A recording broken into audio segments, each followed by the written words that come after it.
Halo adik-adik semua, mari kita nonton bareng, nonton Sirah Nabawi yang mana terdapat dalam sirah itu tahun kesedihan. Mari kita tonton bareng ya video. Bismillahirrahmanirrahim.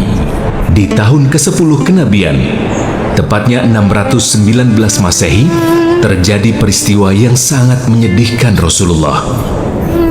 Paman beliau Abu Thalib sakit keras. Dia yang selama ini melindungi Nabi dari gangguan orang-orang Quraisy, kini terbaring lemah.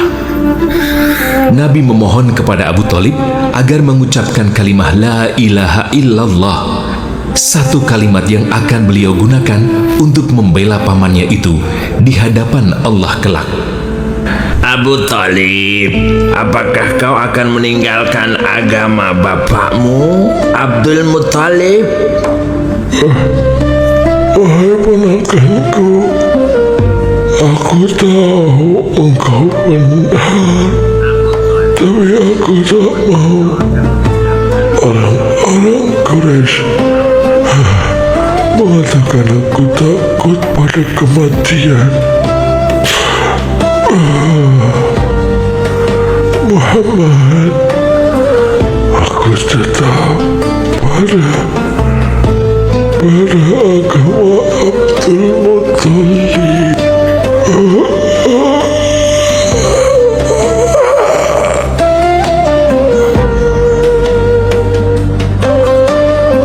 Rasulullah sangat sedih. Beliau sangat mencintai pamannya yang telah menjaganya selama ini. Nabi pun berdoa agar Allah mengampuni Abu Thalib. Hingga kemudian turunlah wahyu dari Allah. Sesungguhnya, kamu tidak dapat memberi petunjuk kepada orang yang kamu kasihi. Tetapi Allah memberi petunjuk kepada orang yang Dia kehendaki. Ya, Allah mengajarkan kepada Nabi bahwa hanya Allah yang bisa memberi hidayah kepada hati seseorang. Tak lama setelah kematian Abu Thalib, istri tercinta Rasulullah Shallallahu Alaihi Wasallam, Ummul Mukminin Khadijah binti Khuwailid radhiyallahu anha, juga berpulang. Khadijah adalah istri dan wanita pertama yang selalu mendukung dan menghibur Rasulullah Shallallahu Alaihi Wasallam. Air mata Rasulullah menetes. Beliau kehilangan dua orang yang paling beliau cintai dalam waktu yang berdekatan. Tanpa jaminan keamanan dan politik dari Abu Thalib dan tanpa kasih sayang Khadijah di sisinya, Rasulullah merasa sangat kesepian. Apalagi posisi umat Islam di Mekah kala itu masih begitu lemah. Sudah jelas orang-orang kafir Quraisy akan semakin berani menyakiti beliau. Tanpa kasih sayang Khadijah, karena dakwah harus terus berlanjut. Rasulullah Shallallahu Alaihi Wasallam kemudian memutuskan pergi ke kota Taif, berharap penduduknya mau menerima Islam dan menjadi penolong beliau dan para sahabat dalam menyebarkan syariat ini. Ditemani anak angkatnya Zaid, berdua mereka mengunjungi para pemimpin Taif, mengajak mereka kepada Islam. Menurut riwayat, Nabi bahkan tinggal hingga 10 hari di kota Taif. Namun, tak ada satupun yang mau menerima dakwah beliau. Jika Allah benar-benar mengutusmu, berarti Dia telah merobek-robek kiswah Ka'bah. Hei, kalau kamu benar-benar Nabi, kenapa Allah tidak memilih orang yang lebih penting dari kami? Hei, pergi saja dari sini. Kami tak mau bicara denganmu. Sana, pergi dari sini. Pergi. Kata, jika memang mereka menolak, beliau meminta agar mereka tidak menceritakan kedatangan beliau. Rasulullah tidak ingin kabar penolakannya tersebar karena akan membuat dakwah semakin sulit. Tetapi para pemimpin Taif tak menepati janji. Mereka malah menyuruh anak-anak dan budak-budak mereka untuk mengusir Rasulullah dan Zaid dengan cara yang sangat keji. Mereka melempari Rasulullah dengan batu. Kaki dan kepala beliau terluka hingga berdarah. Zaid berusaha melindungi Nabi dengan tubuhnya sendiri.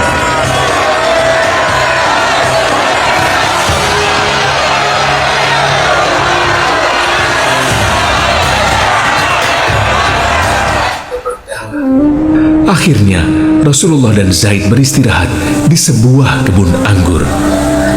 Tubuh mereka kelelahan dan terluka. Rasulullah pun sangat sedih. Nabi menengadahkan tangan dan berdoa, "Ya Allah, kepadamu aku mengadukan kelemahan dan kekuatanku, sedikitnya kemampuanku, dan rendahnya kedudukanku di mata manusia." Nabi melanjutkan, "Engkau adalah Tuhannya orang-orang yang lemah, dan Engkau adalah Tuhanku." Nabi menutupnya dengan memelas kepada Allah, "Ya Allah, jika Engkau tidak murka kepadaku, maka aku tidak peduli. Hanya saja ampunanmu lebih luas bagiku." Inilah doa yang sangat indah dan tulus dari Rasulullah kepada kekasihnya. Meski disakiti, beliau tak membalas. Beliau hanya meminta agar Allah tak murka kepadanya. Tiba-tiba datanglah malaikat Jibril dan malaikat penjaga gunung. Wahai hamba Allah, Allah telah mendengar ucapan kaum kepadamu. Benar Nabi Allah, jika engkau mau, aku akan menghimpikan dua gunung ini kepada mereka.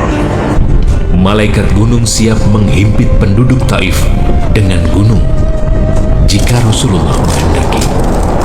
Namun Nabi menolak. Nabi mencegah malaikat melakukan itu karena Nabi sangat mencintai kaumnya. Menurut beliau, orang-orang Taif hanya belum mengetahui. Bahkan beliau berharap Allah akan mengeluarkan dari keturunan mereka orang-orang yang akan menyembah Allah semata, tidak menyekutukannya dengan sesuatu pun. Jadi tadi ya adik-adik semua ya, kisah tahun kesedihan Rasulullah. Tadi dikisahkan bahwasanya kenapa disebut tahun kesedihan.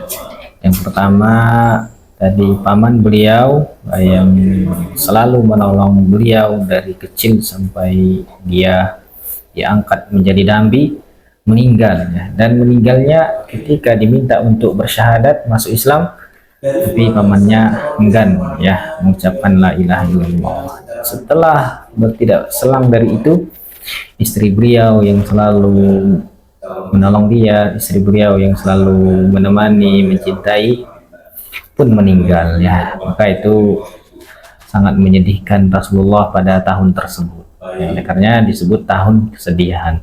Tapi Rasulullah terus harus berdakwah. Tadi beliau diceritakan berdakwah ke Taif, tapi ternyata di Taif pun beliau ditolak dan malah disakiti. Masya Allah, itu bagaimana kesedihan Rasulullah, bagaimana musibah yang menimpa Rasulullah ya. Maka kita sebagai muslim ya, kita harus terus bersabar apapun yang terjadi ya. Terima kasih sudah menonton.